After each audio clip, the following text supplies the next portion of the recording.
Cerberus narrations. Because who needs sleep anyway?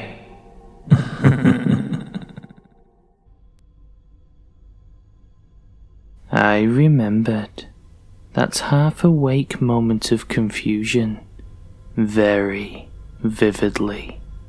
I groaned, blinked, and moved my mouth around as I blarily stared up at the dark ceiling. There was some sort of weird hair or something on my lip. Pulling at it, I felt a subtle, slippery tug in my throat, and it took another 3 seconds to slide the whole thread out. Disgusted and confused, I held it up to the silver of moonlight coming in the window. What the hell was this thing? Some unknown girl's hair? No, it was wispier than that, more reflective, and a little stickier. I felt suddenly queasy as the thought occurred to me that this was probably a silken spider thread. Had I just eaten a spider in my sleep? Jesus Christ. I got up that night, refusing to go back to sleep, but the day's light dispelled my silly fears. If I had eaten a spider, it was long dead by now, thanks to the stomach acid generously donated by my night-long anxiety. A few weeks passed, and I mostly forgot about the incident. I noticed that, very slowly, I began having trouble exercising at my usual rate. I was sleeping worse, and groggy even when I did sleep. I thought that it might just be the season, or allergies, and I tried to ignore it, until I fell asleep at work, and my boss sternly told me to go to the doctor. I was never one for the doctor, but I was tired of being tired, so I finally manned up and went. I sat in the stark, white office, waiting for quite some time. I figured the doctor probably wouldn't have any answers for me. They never seemed to care enough to pursue individual mysteries, but I was hoping for a prescription or something. I sat still as the nurse did all the usual tests, blood pressure, pulse, and so on. Nothing seemed out of the ordinary. She left, and I waited some more. Finally, the doctor walked in and greeted me without looking. She asked about my symptoms, nodded a bit, and then used a stethoscope to listen to my chest. That's when she frowned. It might be allergies, or even asthma. Sounds a bit scratchy in there.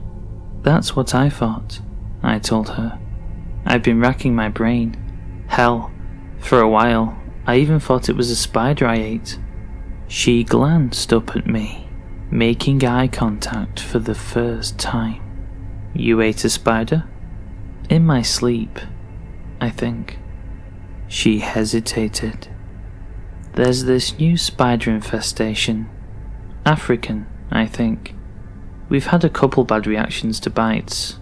Total long shot here, but if it's bit your esophagus or stomach, you wouldn't feel it, but you could still have a reaction. Let's get a soft tissue scan done. Confused and worried, I followed her advice and went to the next building over in the complex for the scan. The hour queue allowed me to fill out every form and exhaust every magazine in the small waiting room before they finally called me up. I followed the attendant warily into the imaging room. I'd seen it on television, sure, but the experience was far more intense than it looked. I had to lie still for quite some time, fighting all sorts of sudden urges to itch, sneeze, or cough while I waited. By the time it was over, I felt a built-up, coughing fit coming on. The smiling attendant came in, told me I did a great job, and started checking things. I sighed. It was over. Time to get up and get out of here. Another attendant peeked in the door. A doctor stood behind him. They both motioned for their colleague, and I found myself momentarily alone. I sat up, watching them confer in hushed tones just outside. The three approached me. "We're going to need you to come with us real quick. It's not an emergency, we just need to speak to you in private." Feeling hot from my approaching coughing fit, I followed them to a small room, where they directed me to sit and handed me a biohazard waste bin. "I want you to close your eyes and cough into this trash can." "Alright, son," the doctor told me, his tone quavering. "And whatever you do, keep your eyes closed. It's important that you don't look, for radiological reasons, from the imaging machine." "Yeah, the machine," an attendant echoed, gulping. Their masked fear had my pulse racing, but I was more than ready to start coughing to ease the pain in my throat. Leaning over the waste bin, I began a heavy, hacking cough, letting out endless choking breaths that seemed filled with weird dust and particulates. Had I accidentally breathed in something radioactive from the machine? I kept coughing. I tasted a little blood. I paused. I breathed in and out. They urged me to keep coughing, their voices shaking and subtly disgusted. "Come on, just a little more, son," the doctor told me. His practiced hands trembled on my shoulder. The last cough seemed to spasm my whole body, and I felt clotted particulates rise up my throat and finally escape, spitting and pushing more air out through my mouth. I got the last of it out of me. Feeling much better, I made the mistake of relaxing and opening my eyes.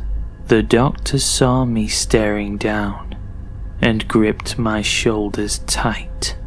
"Don't panic. You're safe now. It's just that we saw the note about a spider you ate, and we did look at your stomach. But your stomach was fine. It was, well, they're attracted to moving air, see? And it had made webs and laid eggs, thousands of eggs, in your lungs." In shock, I nodded, unable to do anything but stare at the 3-inch thick pile of baby spiders rolling around in the bottom of the waste bin.